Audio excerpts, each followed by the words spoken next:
मेरे प्यारे देशवासियों, नमस्कार।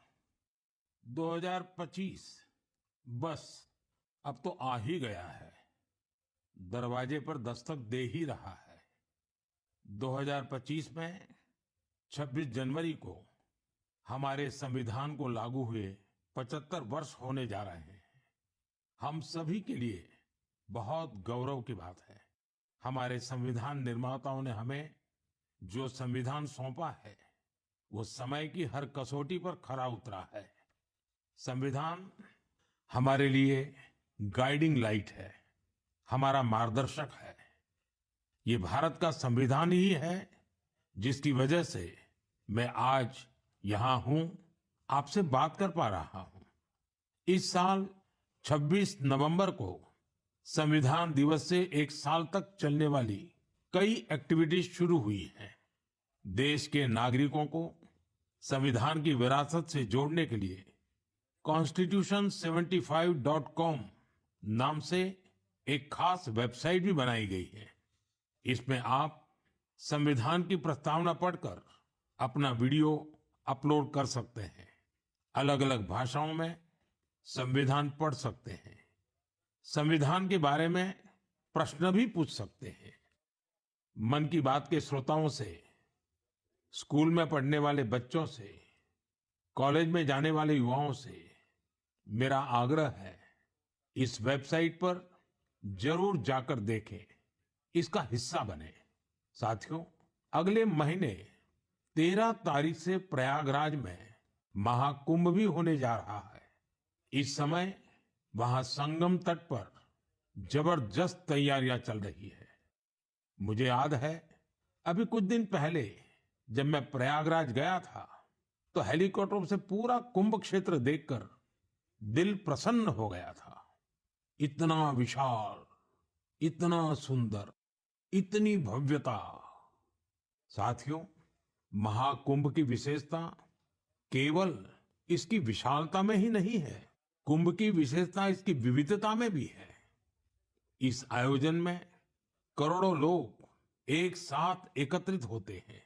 लाखों संत, हजारों परंपराएं, सैकड़ों संप्रदाय, अनेकों अखाड़े, हर कोई इस आयोजन का हिस्सा बनता है।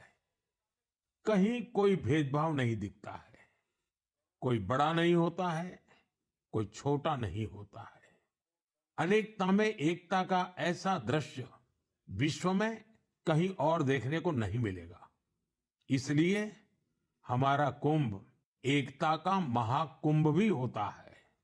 इस बार का महाकुंभ भी एकता के महाकुंभ के मंत्र को सशक्त करेगा। मैं आप सबसे कहूंगा, जब हम कुंभ में शामिल हो तो एकता के इस संकल्प को अपने साथ लेकर वापस आए। हम समाज में विभाजन और विद्वेष के भाव को नष्ट करने का संकल्प भी लें। अगर कम शब्दों में मुझे कहना है तो मैं कहूंगा, महाकुंभ का संदेश, एक हो पूरा देश। महाकुंभ का संदेश, एक हो पूरा देश। और अगर दूसरे तरीके से कहना है तो मैं कहूंगा, गंगा की अविरल धारा, न बटे समाज हमारा। गंगा की अविरल धारा, न बटे समाज हमारा। साथियों, इस बार प्रयागराज में देश और दुनिया के श्रद्धालु डिजिटल महाकुंभ के भी साक्षी बनेंगे। डिजिटल नेविगेशन की मदद से आपको अलग अलग घाट, मंदिर, साधुओं के अखाड़ों तक पहुंचने का रास्ता मिलेगा। यही नेविगेशन सिस्टम आपको पार्किंग तक पहुंचने में भी मदद करेगा। पहली बार कुंभ आयोजन में एआई चैटबॉट का प्रयोग होगा। एआई चैटबॉट के माध्यम से 11 भारतीय भाषाओं में कुंभ से जुड़ी हर तरह की जानकारी हासिल की जा सकेगी। इस चैटबॉट से कोई भी टेक्स्ट टाइप करके या बोलकर किसी भी तरह की मदद मांग सकता है।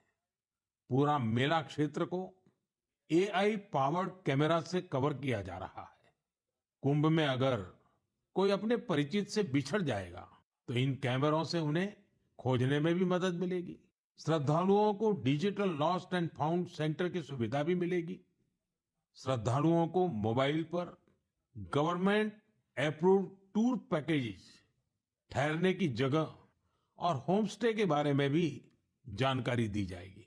आप भी महाकुंभ में जाएं तो इन सुविधाओं का लाभ अवश्य उठाएं। और हाँ, हैशटैग एकता का महाकुंभ के साथ अपनी सेल्फी जरूर अपलोड करिएगा। साथियों, मन की बात यानी MKB में अब बात KTB की।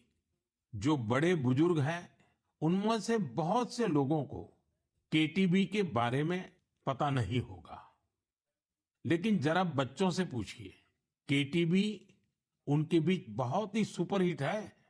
KTB यानी क्रश, त्रुश और बाल्टी बॉय।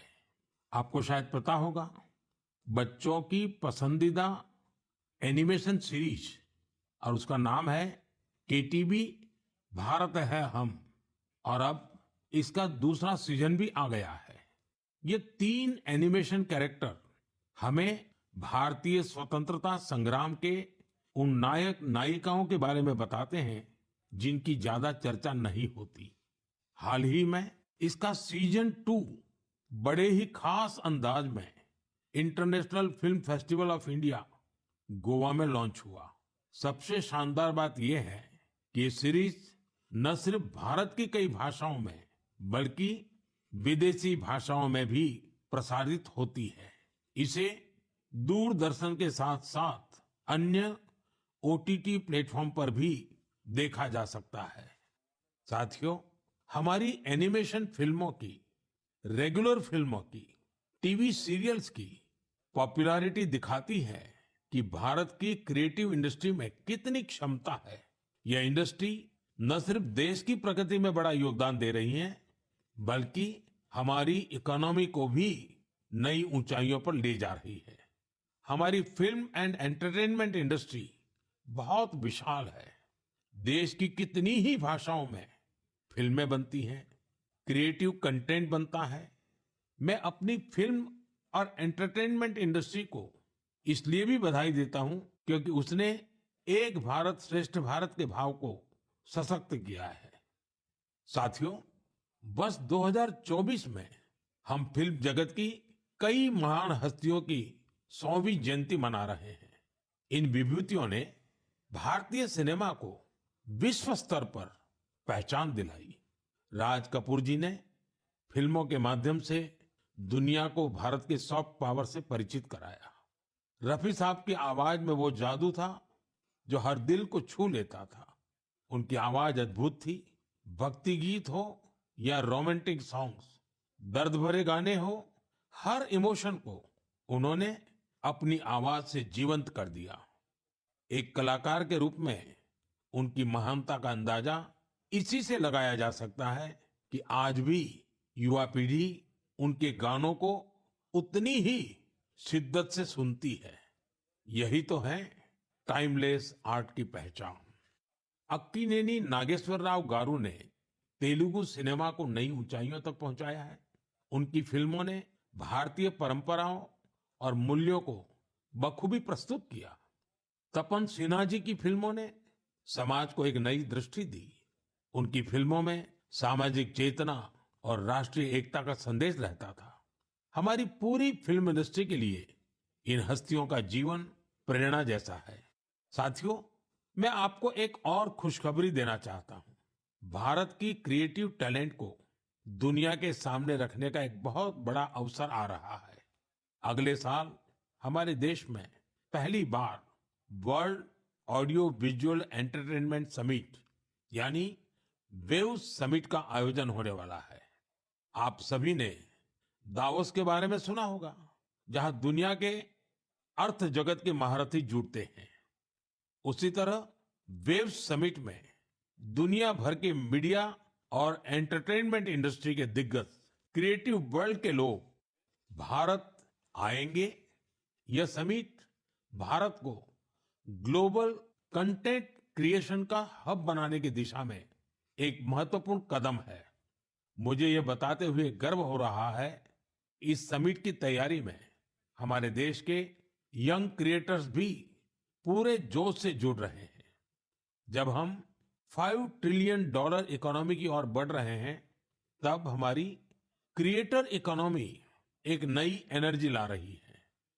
मैं भारत की पूरी एंटरटेनमेंट और क्रिएटिव इंडस्ट्री से आग्रह करूंगा, चाहे आप यंग क्रिएटर हो या एस्टेब्लिश्ड आर्टिस्ट, बॉलीवुड से जुड़े हो या रीजनल सिनेमा से, टीवी इंडस्ट्री के प्रोफेशनल हो या एनिमेशन के एक्सपर्ट, गेमिंग से जुड़े हो या एंटरटेनमेंट टेक्नोलॉजी के इनोवेटर, आप सभी वेव समिट का हिस्सा बने।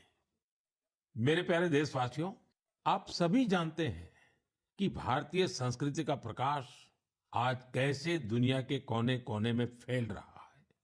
आज मैं आपको 3 महाद्वीपों से ऐसे प्रयासों के बारे में बताऊंगा जो हमारी सांस्कृतिक विरासत के वैश्विक विस्तार की गवाह है। ये सभी एक दूसरे से मीलों दूर हैं, लेकिन भारत को जानने और हमारी संस्कृति से सीखने की उनकी ललक एक जैसी है। साथियों, पेंटिंग्स का संसार जितना रंगों से भरा होता है, उतना ही खूबसूरत होता है। आप में से जो लोग टीवी के माध्यम से मन की बात से जुड़े हैं, वे अभी कुछ पेंटिंग्स टीवी पर देख भी सकते हैं।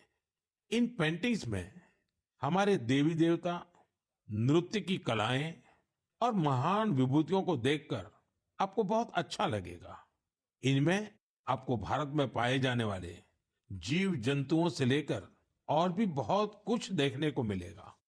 इनमें ताजमहल की एक शानदार पेंटिंग भी शामिल है, जिसे 13 साल की एक बच्ची ने बनाया है। आपको ये जानकर हैरानी होगी कि इस दिव्यांग बच्ची ने अपने मुंह से इस पेंटिंग को तैयार किया है। सबसे दिलचस्प बात यह है कि इन पेंटिंग्स को बनाने वाले भारत के नहीं, बल्कि इजिप्ट के स्टूडेंट्स हैं, वहां के विद्यार्थी हैं।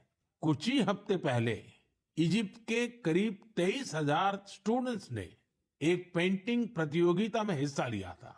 वहां उन्हें भारत की संस्कृति और दोनों देशों के ऐतिहासिक संबंधों को बताने वाली पेंटिंग तैयार करनी थी। मैं इस प्रतियोगिता में हिस्सा लेने वाले सभी युवाओं की सराहना करता हूं। उनकी क्रिएटिविटी की जितनी भी प्रशंसा की जाए वो कम है। साथियों, दक्षिण अमेरिका का एक देश है पराग्वे। वहां रहने वाले भारतीयों की संख्या 1,000 से ज्यादा नहीं होगी। पराग्वे में एक अद्भुत प्रयास हो रहा है। वहां भारतीय दूतावास में Erika Huber free Ayurveda consultation देती है। आयुर्वेद की सलाह लेने के लिए आज उनके पास स्थानीय लोग भी बड़ी संख्या में पहुंच रहे हैं। एरिका ह्यूबर ने भले ही इंजीनियरिंग की पढ़ाई की हो, लेकिन उनका मन तो आयुर्वेद में ही बसता है। उन्होंने आयुर्वेद से जुड़े कोर्सेज किए थे और समय के साथ वे इसमें पारंगत होती चली गई। साथियों, ये हमारे लिए बहुत गर्व की बात है कि दुनिया की सबसे प्राचीन भाषा तमिल है और हर हिंदुस्तानी को इसका गर्व है। दुनिया भर के देशों में इसे सीखने वालों की संख्या लगातार बढ़ रही है। पिछले महीने के आखिर में फिजी में भारत सरकार के सहयोग से तमिल टीचिंग प्रोग्राम शुरू हुआ। बीते 80 वर्षों में यह पहला अवसर है जब फिजी में तमिल के ट्रेन टीचर्स इस भाषा को सिखा रहे हैं। मुझे ये जानकर अच्छा लगा कि आज फिजी के स्टूडेंट्स तमिल भाषा और संस्कृति को सीखने में काफी दिलचस्पी ले रहे हैं। साथियों, ये बातें, ये घटनाएं सिर्फ सफलता की कहानियां नहीं है, ये हमारी सांस्कृतिक विरासत की भी गाथाएं हैं। ये उदाहरण हमें गर्व से भर देते हैं। आर्ट से आयुर्वेद तक और लैंग्वेज से लेकर म्यूजिक तक भारत में इतना कुछ है जो दुनिया में छा रहा है। साथियों, सर्दी के इस मौसम में देश भर से खेल और फिटनेस को लेकर कई एक्टिविटीज हो रही हैं। मुझे खुशी है कि लोग फिटनेस को अपनी दिनचर्या का हिस्सा बना रहे हैं। कश्मीर में स्कीइंग से लेकर गुजरात में पतंगबाजी तक हर तरफ खेल का उत्साह देखने को मिल रहा है। संडे ऑन साइकिल और साइकिलिंग ट्यूसडे जैसे अभियानों से साइकिलिंग को बढ़ावा मिल रहा है। साथियों, अब मैं आपको एक ऐसी अनोखी बात बताना चाहता हूं जो हमारे देश में आ रहे बदलाव और युवा साथियों के जोश और जज्बे का प्रतीक है। क्या आप जानते हैं कि हमारे बस्तर में एक अनूठा ओलंपिक शुरू हुआ है?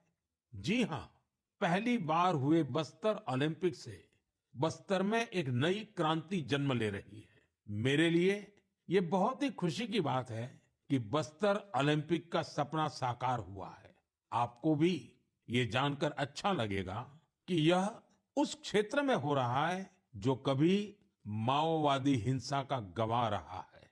बस्तर ओलंपिक का शुभंकर है वन भैंसा और पहाड़ी मैना। इसमें बस्तर की समृद्ध संस्कृति की झलक दिखती है। इस बस्तर खेल महाकुंभ का मूल मंत्र है करसायता बस्तर, बरसायता बस्तर, यानी खेलेगा बस्तर, जीतेगा बस्तर। पहली ही बार में बस्तर ओलंपिक में 7 जिलों के 1,65,000 खिलाड़ियों ने भाग लिया है। यह सिर्फ एक आंकड़ा नहीं है, यह हमारे युवाओं के संकल्प की गौरव गाथा है। एथलेटिक्स, तीरंदाजी, badminton, football, hockey, weightlifting, karate, kabaddi, kho kho और वॉलीबॉल, हर खेल में हमारे युवाओं ने अपनी प्रतिभा का परचम लहराया है। कारी कश्यप जी की कहानी मुझे बहुत प्रेरित करती है। एक छोटे से गांव से आने वाली कारी जी ने तीरंदाजी में रजत पदक जीता है।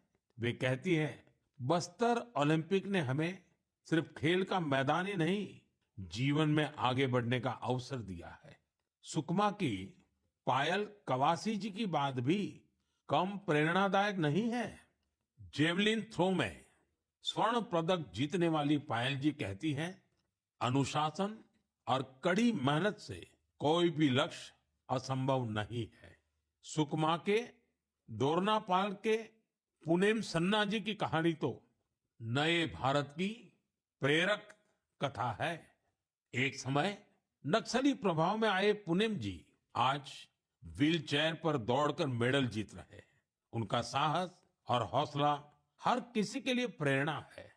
कोंडा गांव के तीरंदाज रंजू सौरी जी को बस्तर यूथ आइकॉन चुना गया है। उनका मानना है, बस्तर ओलंपिक दूर दराज के युवाओं को राष्ट्रीय मंच तक पहुंचाने का अवसर दे रहा है। साथियों, बस्तर ओलंपिक केवल एक खेल आयोजन नहीं है, यह एक ऐसा मंच है जहां विकास और खेल का संगम हो रहा है, जहां हमारे युवा अपनी प्रतिभा को निखार रहे हैं और एक नए भारत का निर्माण कर रहे हैं। मैं आप सभी से आग्रह करता हूं, अपने क्षेत्र में ऐसे खेल आयोजनों को प्रोत्साहित करें। हैशटैग खेलेगा भारत, जीतेगा भारत के साथ अपने क्षेत्र की खेल प्रतिभाओं की कहानियां साझा करें। स्थानीय खेल प्रतिभाओं को आगे बढ़ने का अवसर दें। याद रखिए, खेल से न केवल शारीरिक विकास होता है, बल्कि ये स्पोर्ट्समैन स्पिरिट से समाज को जोड़ने का भी एक सशक्त माध्यम है। तो खूब खेलिए, खूब खेलिए। मेरे प्यारे देशवासियों, भारत की 2 बड़ी उपलब्धियां आज विश्व का ध्यान आकर्षित कर रही है। इन्हें सुनकर आपको भी गर्व महसूस होगा। ये दोनों सफलताएं स्वास्थ्य के क्षेत्र में मिली है। पहली उपलब्धि मिली है मलेरिया से लड़ाई में। मलेरिया की बीमारी 4000 वर्षों से मानवता के लिए एक बड़ी चुनौती रही है। आजादी के समय भी यह हमारी सबसे बड़ी स्वास्थ्य चुनौतियों में से एक थी। 1 महीने से लेकर 5 साल तक के बच्चों की जान लेने वाली सभी संक्रामक बीमारियों में मलेरिया का तीसरा स्थान है। आज मैं संतोष से कह सकता हूं कि देशवासियों ने मिलकर इस चुनौती का दृढ़ता से मुकाबला किया है। विश्व स्वास्थ्य संगठन WHO की रिपोर्ट कहती है, भारत में 2015 से 2023 के बीच मलेरिया के मामलों और इससे होने वाली मौतों में 80% की कमी आई है। यह कोई छोटी उपलब्धि नहीं है। सबसे सुखद बात यह है, यह सफलता जन जन की भागीदारी से मिली है। भारत के कोने कोने से, हर जिले से, हर कोई इस अभियान का हिस्सा बना है। असम में जोरहाट के चाय बागानों में मलेरिया 4 साल पहले तक लोगों की चिंता की एक बड़ी वजह बना हुआ था। लेकिन जब इसके उन्मूलन के लिए चाय बागान में रहने वाले एकजुट हुए, तो इसमें काफी हद तक सफलता मिलने लगी। अपने इस प्रयास में उन्होंने टेक्नोलॉजी के साथ साथ सोशल मीडिया का भी भरपूर इस्तेमाल किया है। इसी तरह हरियाणा के कुरुक्षेत्र जिले ने मलेरिया पर नियंत्रण के लिए बड़ा अच्छा मॉडल पेश किया। यहाँ मलेरिया की मॉनिटरिंग के लिए जन भागीदारी काफी सफल रही है। नुक्कड़ नाटक और रेडियो के जरिए ऐसे संदेशों पर जोर दिया गया जिससे मच्छरों की ब्रीडिंग कम करने में काफी मदद मिली है। देश भर में ऐसे प्रयासों से ही हम मलेरिया के खिलाफ जंग को और तेजी से आगे बढ़ा पाए हैं। साथियों, अपनी जागरूकता और संकल्प शक्ति से हम क्या कुछ हासिल कर सकते हैं, इसका दूसरा उदाहरण है कैंसर से लड़ाई। दुनिया के मशहूर मेडिकल जर्नल लैंसेट की स्टडी वाकई बहुत उम्मीद बढ़ाने वाली है। इस जर्नल के मुताबिक अब भारत में समय पर कैंसर का इलाज शुरू होने की संभावना काफी बढ़ गई है। समय पर इलाज का मतलब है कैंसर मरीज का ट्रीटमेंट 30 दिनों के भीतर ही शुरू हो जाना। और इसमें बड़ी भूमिका निभाई है आयुष्मान भारत योजना ने। इस योजना की वजह से कैंसर के 90% मरीज समय पर अपना इलाज शुरू करा पाए हैं। ऐसा इसलिए हुआ है क्योंकि पहले पैसे के अभाव में गरीब मरीज कैंसर की जांच में, उसके इलाज से कतराते थे। अब आयुष्मान भारत योजना उनके लिए बड़ा संबल बनी है। अब वो आगे बढ़कर अपना इलाज कराने के लिए आ रहे हैं। आयुष्मान भारत योजना ने कैंसर के इलाज में आने वाली पैसों की परेशानी को काफी हद तक कम किया है। अच्छा ये भी है कि आज समय पर कैंसर के इलाज को लेकर लोग पहले से कहीं अधिक जागरूक हुए हैं। यह उपलब्धि जितनी हमारे हेल्थ केयर सिस्टम की है, डॉक्टरों, नर्सों और टेक्निकल स्टाफ की है, उतनी ही आप सभी मेरे नागरिक भाई बहनों की भी है। सबके प्रयास से कैंसर को हराने का संकल्प और मजबूत हुआ है।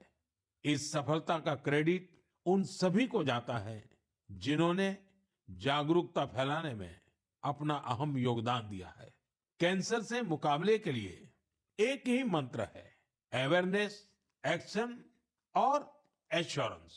अवेयरनेस यानी कैंसर और इसके लक्षणों के प्रति जागरूकता, एक्शन यानी समय पर जांच और इलाज, एश्योरेंस यानी मरीजों के लिए हर मदद उपलब्ध होने का विश्वास। आइए हम सब मिलकर कैंसर के खिलाफ इस लड़ाई को तेजी से आगे ले जाएं और ज्यादा से ज्यादा मरीजों की मदद करें। मेरे प्यारे देशवासियों, आज मैं आपको उड़ीसा के कालाहांडी के एक ऐसे प्रयास की बात बताना चाहता हूं जो कम पानी और कम संसाधनों के बावजूद सफलता की नई गाथा लिख रहा है। यह है कालाहांडी की सब्जी क्रांति। जहां कभी किसान पलायन करने को मजबूर थे, वहीं आज कालाहांडी का गोला मुंडा ब्लॉक एक वेजिटेबल हब बन गया है। यह परिवर्तन कैसे आया? इसकी शुरुआत सिर्फ 10 किसानों के एक छोटे से समूह से हुई।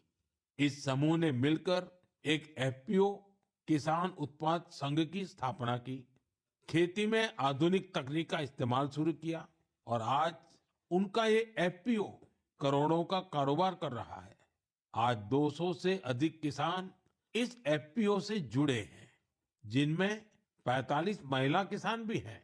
ये लोग मिलकर 200 एकड़ में टमाटर की खेती कर रहे हैं, 150 एकड़ में करेले का उत्पादन कर रहे हैं।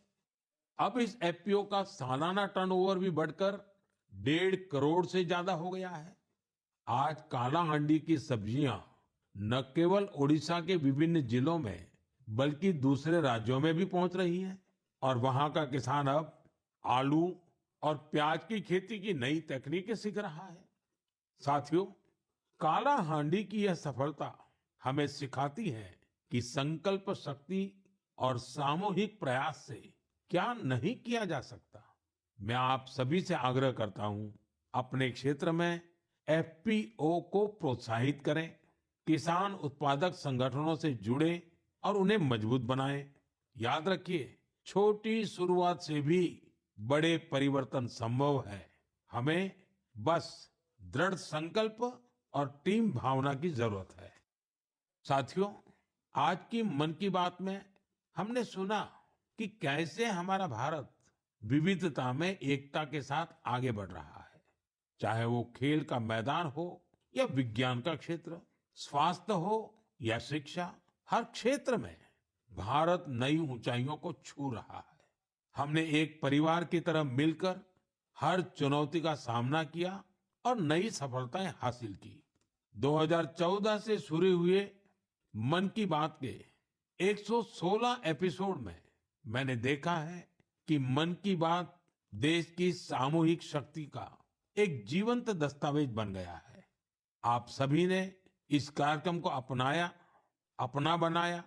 हर महीने आपने अपने विचारों और प्रयासों को साझा किया। कभी किसी यंग इनोवेटर के आइडिया ने प्रभावित किया, तो कभी किसी बेटी की अचीवमेंट ने गौरवान्वित किया। यह आप सभी की भागीदारी है जो देश के कोने-कोने से पॉजिटिव एनर्जी को एक साथ लाती है। मन की बात इसी पॉजिटिव एनर्जी के एम्प्लीफिकेशन का मंच बन गया है।